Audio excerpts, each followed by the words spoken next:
नमस्कार, आध्यात्मिक दर्पण में आप सभी का एक बार फिर स्वागत है। पेश है आज की खास खबरें। पर्यटकों हेतु नगर विकास मंत्री ने माघ मेले 2026 की तैयारियों पर की समीक्षा।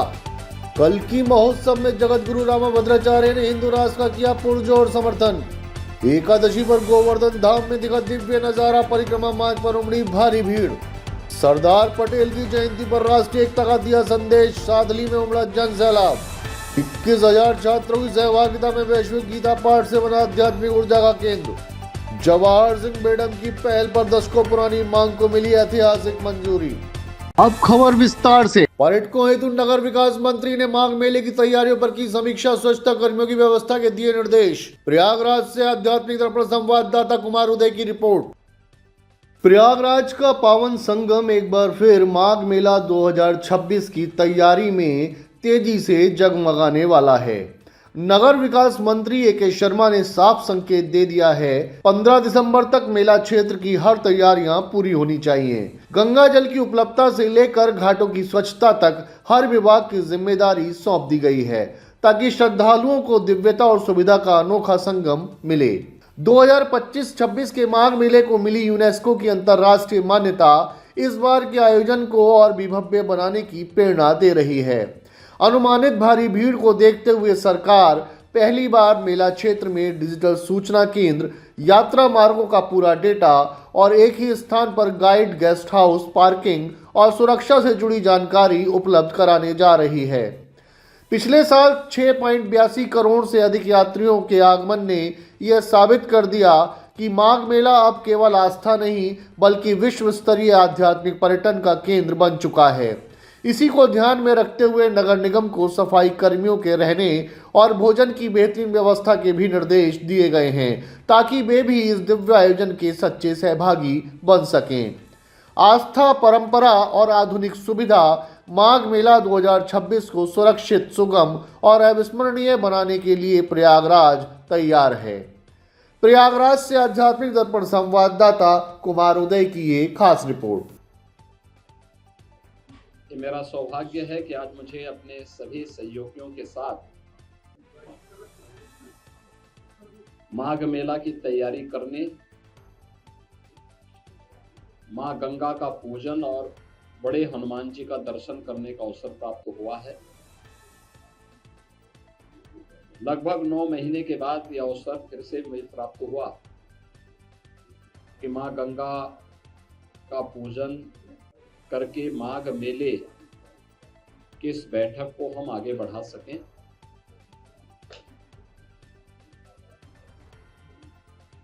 हमारी सरकार ने प्रयागराज मेला प्राधिकरण का गठन किया था और इसके अध्यक्ष के रूप में मंडलायुक्त प्रयागराज को इसके लिए नामित किया था। और प्रयागराज मेला प्राधिकरण के नेतृत्व में महाकुंभ के साथ साथ अन्य सभी आयोजन यहाँ पे संपन्न होते हैं। माघ मेला 2026 की तैयारी यहाँ पे प्रारंभ हो चुकी है। 2024 की तुलना में इसके दायरे को बढ़ाया गया है और चूंकि यहाँ की टीम के सामने 2025 के महाकुंभ का अनुभव है, जिसने पूरे देश और दुनिया के अंदर अपनी एक अमिट छाप छोड़ी थी और भारत की सनातन धर्म की परंपरा के प्रति लोगों के मन में एक नया उत्साह भरा था। इस बार माघ मेले की तैयारी के लिए भी उस प्रकार की व्यवस्था हम लोग देने का प्रयास कर रहे हैं। खासतौर पर पेंटून ब्रिज की, इसमें पहले तो माघ मेले की जो तिथि है इस बार यह लगभग 15 दिन पहले आ रहा है। 3 जनवरी को पौष पूर्णिमा है, 15 जनवरी को मकर संक्रांति, 18 जनवरी को मौनी अमावस्या, 23 जनवरी को बसंत पंचमी, 1 फरवरी को माघी पूर्णिमा और 15 फरवरी को महाशिवरात्रि।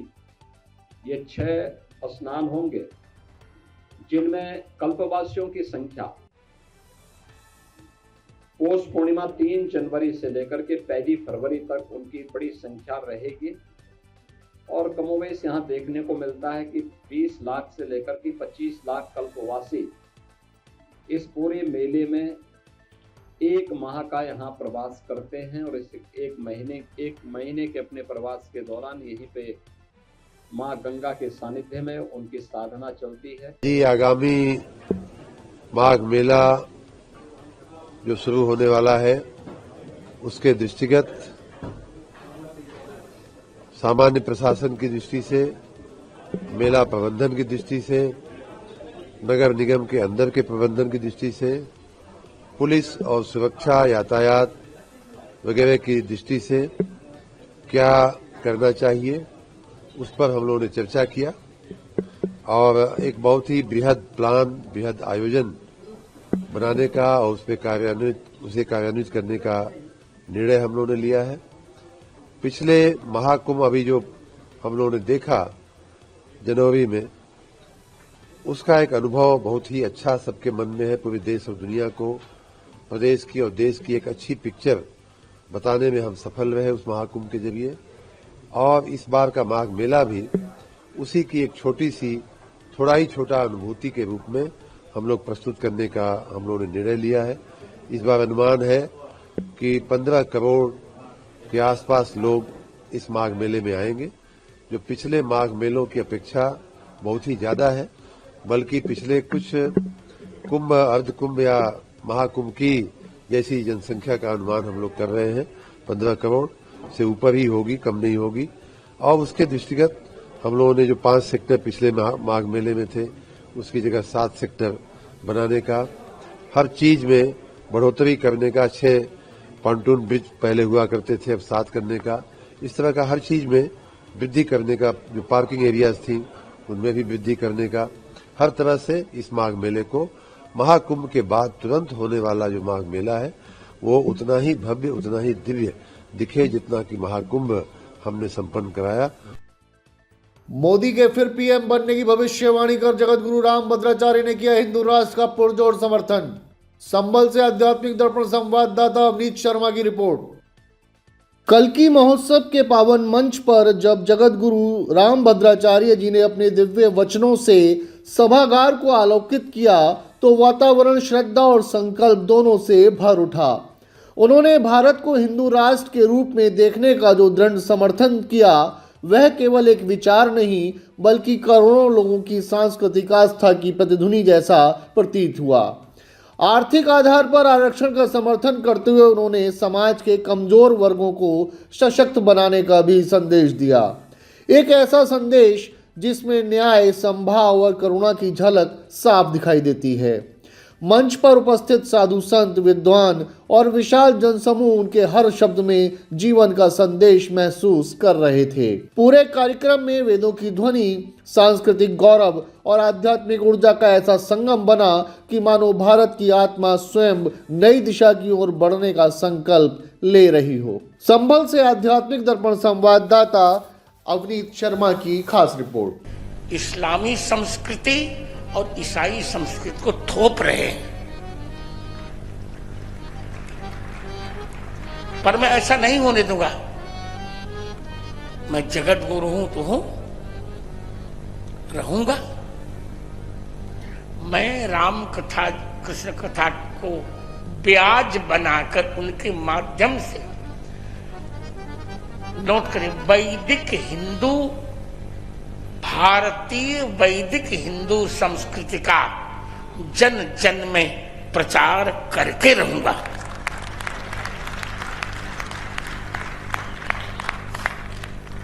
कुछ लोगों ने एक बात उठाई, सुधांशु जी आप बहुत गंभीरता सुनिएगा। कुछ लोगों ने एक बात उठाई प्रमोद जी कि संस्कृति शब्द अर्वाचीन है। संस्कृति ये बाद में जोड़ा गया, ये पहले नहीं था। अब किसने उठाई बात, मैं नाम नहीं लूंगा भी। मैंने कहा महोदय आप शुक्ल यजुर्वेद तो देखिए।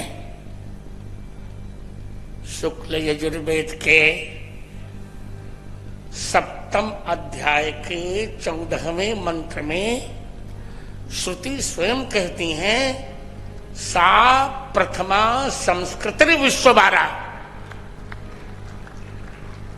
तुम लोग नोट कर लो मित्रों, ज्ञानेन्द्र जी और मनु माता सब लोग नोट करो इसको, बच्चों नोट करो। सा प्रथमा संस्कृति विश्वभारा। प्रमोद जी, वेद कहते हैं कि भारतीय संस्कृति सबसे प्रथम संस्कृति है जो विश्वभारा,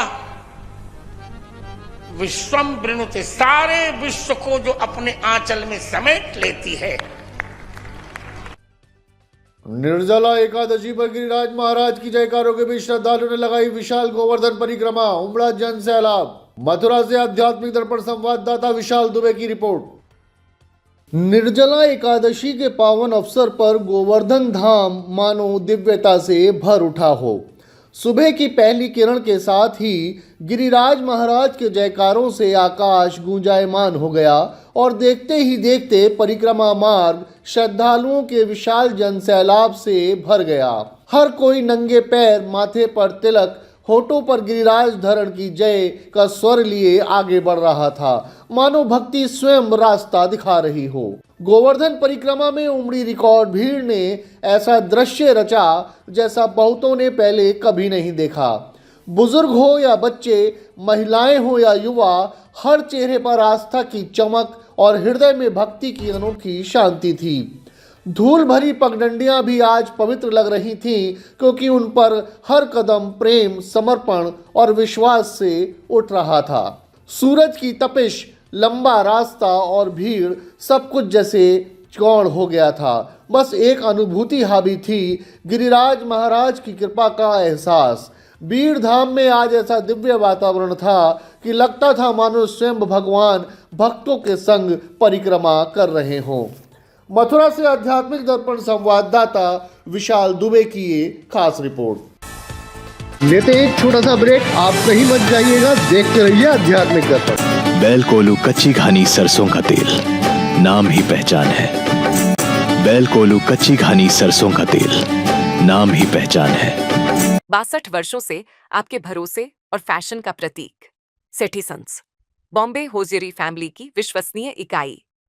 यहाँ मिलेगा स्टाइलिश जेंट्स कलेक्शन, आकर्षक लेडीज फैशन और प्यारे प्यारे किड्स वियर, सब कुछ एक ही जगह पर। सेठी सन्स, परंपरा, विश्वास और फैशन का संगम। अब रीढ़, गर्दन और कमर के दर्द का होगा पक्का इलाज। यूपी का advanced spinal injury centre lifeline hospital Bareilly, यहां किया जाता है दिमाग, पैर और रीढ़ की बीमारियों का सफल operation. Doctor Satish Kumar, senior neurosurgeon, 20 साल से अधिक अनुभव के साथ। आयुष्मान योजना से मुफ्त इलाज की सुविधा उपलब्ध। 82 साल की महिला की रीढ़ का सफल ऑपरेशन, एक नई उम्मीद की कहानी। लाइफलाइन हॉस्पिटल, आपकी सेहत हमारी जिम्मेदारी। हर घर की अपनी कहानी होती है, खुशियों की, रिश्तों की और स्मार्ट चॉइसेस की। एलिस्टा, वही भरोसा जो हर घर को बनाता है स्मार्ट। एलिस्टा स्मार्ट टीवी, जहां हर रंग जिंदा लगे। एलिस्टा ऑडियो, हर बीट में साफ आवाज। एलिस्टा अप्लायंसेस, आसान जिंदगी का स्मार्ट तरीका। Made in India for the world. इस त्योहारी सीजन घर ले आइए स्मार्टनेस का नया नाम, एलिस्टा। एलिस्टा, हर घर की स्मार्ट पसंद। एलिस्टा के सभी प्रोडक्ट्स अब आपके शहर के भरोसेमंद स्टोर ईरा रेडियो पर। ईरा रेडियो, हनुमान मंदिर के सामने, सिविल लाइंस, बरेली। ब्रेक के बाद आप सभी का हार्दिक स्वागत है।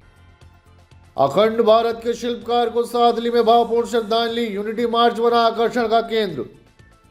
बड़ौदा से आध्यात्मिक दर्पण संवाददाता कुमार वंश की रिपोर्ट।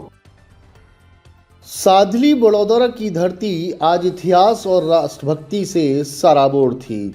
लौह पुरुष सरदार वल्लभ भाई पटेल जी की 150वीं जयंती पर आयोजित यूनिटी मार्च और सरदार गाथा कार्यक्रम में हजारों लोगों की उपस्थिति ने मानो उनके अदम्य साहस और दूरदर्शी नेतृत्व को पुनः जीवंत कर दिया। जब आदरणीय केंद्रीय रक्षा मंत्री श्री राजनाथ सिंह जी और केंद्रीय मंत्री श्री मनसुख मंडाविया जी मंच पर पहुंचे तो पूरा वातावरण राष्ट्र एकता के भाव से गूंज उठा। सरदार पटेल की स्मृति में निकला यह मार्च सिर्फ एक आयोजन नहीं था, यह भारत की आत्मा, उसकी अखंडता और उसके गौरव का उत्सव था। खेड़ा और बारदोली के किसान आंदोलन की यादें मानो फिर से हवा में तैरने लगीं, जहां अन्याय के खिलाफ खड़े एक सरल से देखने वाले व्यक्ति ने पूरे देश की दिशा ही बदल दी थी। प्रधानमंत्री श्री नरेंद्र मोदी जी के नेतृत्व में एक भारत श्रेष्ठ भारत का सपना और भी सशक्त होकर सामने खड़ा है। मंच पर उपस्थित विशिष्ट जनों, पंजाब के राज्यपाल श्री गुलाब चंद कटारिया जी, केंद्रीय राज्य मंत्री श्रीमती शोभा करंदलाजे और मंत्री श्री जीतू बधानी जी की उपस्थिति ने इस ऐतिहासिक क्षण को और भी गरिमामय बना दिया। पूरा वातावरण एक ही संदेश दे रहा था, सपने वही साकार होते हैं जिनके लिए नेता सरदार पटेल जैसा संकल्प लेकर खड़ा होता है। बड़ौदा के सादली से आध्यात्मिक दर्पण संवाददाता कुमार वंश की एक खास रिपोर्ट।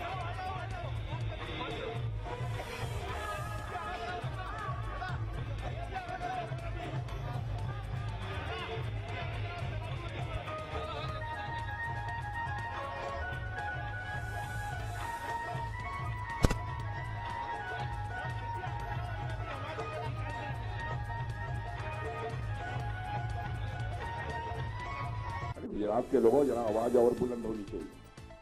भारत माता की। हाँ, ये बात हुई। जिन्होंने की लंबी यात्रा, लंबे सफर को तय करने के बाद आज यहां पर वो मौजूद है। मनसुख भाई ने मुझे बतलाया ऐसे कुछ यहां पर पदयात्री बैठे हैं जो लगातार 7 दिनों से प्रतिदिन 15, 16, 17 किलोमीटर की पदयात्रा कर रहे हैं। मैं सभी से यह अनुरोध करना चाहूंगा, पदयात्रियों के अतिरिक्त जो भी खड़े हैं, एक बार सारे पदयात्रियों का तालियां बजाकर अभिनंदन किया जाना चाहिए और उनका स्वागत किया जाना चाहिए। मेरे बहनों भाइयों, आज हम सब यहां पर सरदार वल्लभ भाई पटेल की 150वीं जयंती मनाने के लिए एकत्रित हुए हैं। सारे देश में इस वर्ष सरदार वल्लभ भाई पटेल की जयंती मनाई जाएगी और यह कल्पना यदि किसी ने दी है, इसी गुजरात की धरती पर पैदा हुए, गुजराती मां की कोख से पैदा हुए आज के भारत के प्रधानमंत्री श्री नरेंद्र मोदी जी ने दी है। मेरे बहनों भाई, और मैं कहना चाहता हूं, जिस काल्पनिक क्षमता का उन्होंने परिचय दिया है और जिस तरह से इस कार्यक्रम की उन्होंने कल्पना की है, उसकी जितनी भी सराहना की जाए मेरे बहनों भाइयों वह कम है। भारत माता की। सरदार वल्लभ भाई पटेल अमर रहे। सरदार वल्लभ भाई पटेल अमर रहे।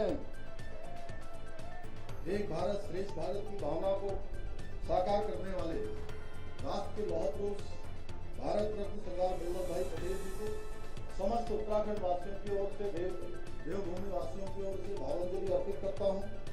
साथ ही मैं मंच पर विराजमान देश के यशस्वी रक्षा मंत्री और भारत की राजनीति के अजात शत्रु राजनेता आदरणीय राजनाथ सिंह जी का भी अपनी ओर से, देवभूमि वालों की ओर से, सबकी ओर से अभिनंदन करता हूं। ये हम सभी के लिए बहुत सौभाग्य का विषय है कि आज के इस कार्यक्रम के अवसर पर हमें आदरणीय राजनाथ सिंह जी का मार्गदर्शन प्राप्त हो रहा है।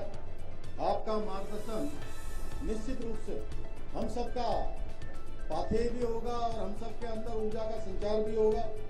भाइयों बहनों, ये हमारे लिए अत्यंत गर्व का विषय है कि आज मुझे लौह पुरुष सरदार वल्लभ भाई पटेल की 150वीं जयंती के अवसर पर उनकी जन्मस्थली से स्टैच्यू ऑफ यूनिटी तक 190 किलोमीटर लंबी इस राष्ट्रीय एकता पदयात्रा में प्रतिभाग करने का शुभ अवसर प्राप्त हुआ है और सरदार पटेल की अदम्य इच्छा शक्ति, दूरदर्शिता और समर्पण के माध्यम से अखंड भारत के स्वप्न को उन्होंने साकार किया। वो सच्चे अर्थों में आधुनिक भारत के निर्माता थे।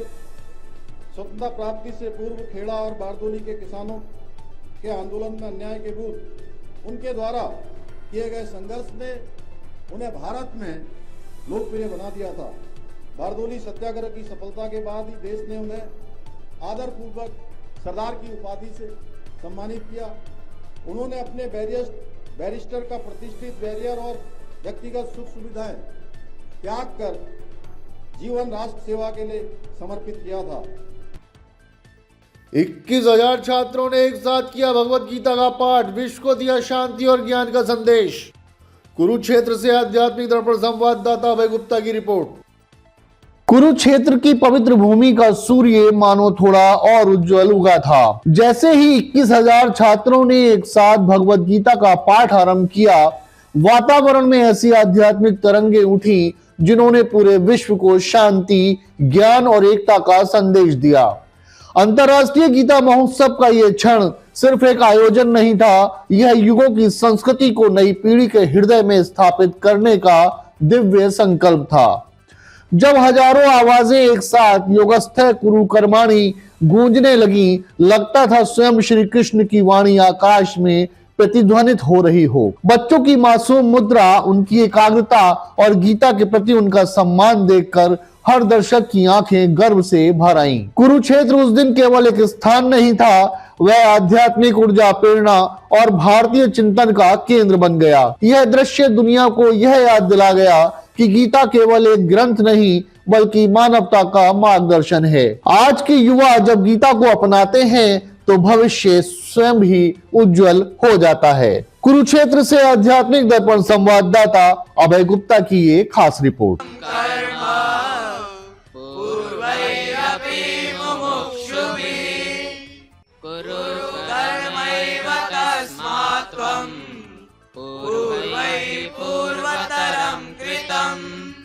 ब्रह्मण्याधाय कर्माणि संगं त्यक्त्वा करोति यः लिप्यते न स पापेन पद्मपत्रमिवाम्भसा आत्मौपम्येन सर्वत्र समं पश्यति अर्जुन सुखं वा यदि वा दुःखं स योगी परमो मतः मत्तः परतरं नान्यत् किञ्चिदस्ति धनञ्जय मयि सर्वमिदं प्रोतं सूत्रे मणिगणा इव तस्मात् सर्वेषु कालेषु मामनुस्मरयुध्य च मय्यर्पितमनोबुद्धिर्मामेवैष्यस्य संशयम्। धार्मिक सांस्कृतिक धरोहर के संरक्षण की दिशा में बड़ा कदम, दशकों पुरानी मांग को मिली ऐतिहासिक मंजूरी। राजस्थान के डींग से आध्यात्मिक दर्पण संवाददाता मयंक गुप्ता की रिपोर्ट। राजस्थान की पावन धरती पर एक ऐतिहासिक क्षण जन्मा। वर्षों से जिस बदलाव की आस आम जन के हृदयों में धड़क रही थी, वह अंततः साकार हो गया। कस्बा नगर अब आधिकारिक रूप से ब्रज नगर बन गया। यह केवल नाम परिवर्तन नहीं बल्कि ब्रज की 84 कोस परिक्रमा से जुड़ी आस्था, परंपरा और सांस्कृतिक गौरव का पुनर्जागरण है। जब राजस्व विभाग की अधिसूचना जारी हुई तो पूरे क्षेत्र में मानो उत्सव का माहौल फैल गया। लोगों ने इसे अपने अस्तित्व, अपनी पहचान और अपनी आध्यात्मिक जड़ों के समान के रूप में देखा। दशकों पुरानी मांग को पूरा होते देख स्थानीय जनमानस के चेहरे गर्व से खिल उठे। विशेष रूप से मंत्री जवाहर सिंह बेडम की निरंतर पहल को जनता ने भावपूर्ण आभार के साथ याद किया। ब्रजनगर नाम के इस पवित्र क्षेत्र को एक नई पहचान दी है, एक ऐसी पहचान जो कृष्ण की संस्कृति, लोक परंपराओं और ब्रज से अनूठी विरासत को आने वाली पीढ़ियों तक संजोएगी। आज डींग और आसपास के क्षेत्रों ने अपनी आत्मा को फिर से पहचान लिया है। यह निर्णय सिर्फ प्रशासनिक नहीं बल्कि भावनात्मक विजय है, ब्रज संस्कृति की धड़कन को फिर से विश्व मानचित्र पर स्थापित करने वाला। राजस्थान के डींग से आध्यात्मिक दर्पण संवाददाता मयंक गुप्ता की ये खास रिपोर्ट। देखिए, सबसे पहले तो मैं प्रदेश के मुख्यमंत्री आदरणीय भजनलाल शर्मा जी का आभार व्यक्त करना चाहूँगा कि उन्होंने आम जन की भावनाओं का ध्यान रखा और कस्बा नगर का नाम ब्रिजनगर करने की अधिसूचना जारी करी, क्योंकि काफ़ी लंबे समय से सभी लोगों की एक मांग थी कि नगर को ब्रिजनगर से जाना जाए, ब्रिजनगर इसका नाम किया जाए। भगवान श्री कृष्ण और गिरिराज जी की और आम जन की कृपा हुई, हम राजस्थान की विधानसभा में पहुंचे और हमने माननीय मुख्यमंत्री जी से आग्रह किया, इसकी प्रक्रिया चालू की और वो प्रक्रिया पूरी होकर के आज उसकी अधिसूचना जारी हो गई। मैं स्वयं गौरवान्वित हूं और नगर की जनता के लगातार फोन आ रहे हैं। एक ऐतिहासिक काम प्रदेश के मुख्यमंत्री जी ने किया है, हमारे ऊपर बहुत बड़ा एहसान किया है। हमारी जो पहचान है, जो ब्रिज के नाम से थी, वो अब रिकॉर्ड में भी ब्रिजनगर के नाम से जानी जाएगी।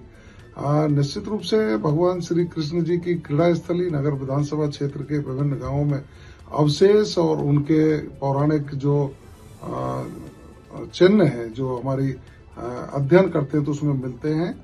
आज हम उस सारे अपनी भावनाओं को एकजुट करते हुए सबके साथ मिलजुल करके ब्रिजनगर होने पर माननीय मुख्यमंत्री जी को बहुत बहुत बधाई, बहुत बहुत शुभकामनाएं। जुड़े रहे आध्यात्मिक दर्पण के साथ, सब्सक्राइब करें एवं बेल आइकन दबाएं। आध्यात्मिक, धार्मिक, सामाजिक, सांस्कृतिक एवं राजनीतिक खबरों का सर्वोत्तम मंच। आध्यात्मिक बुलेटिन के प्रायोजक थे राष्ट्रीय ग्रुप ऑफ इंस्टीट्यूशन, उज्जवल भविष्य की गारंटी। ग्लोबल हॉस्पिटल, बेहतर स्वास्थ्य की नई पहचान। गंगा ज्योति आई हॉस्पिटल, आपकी आंखों का सच्चा साथी। बॉम्बे हॉजरी, गुणवत्ता और विश्वास का प्रतीक।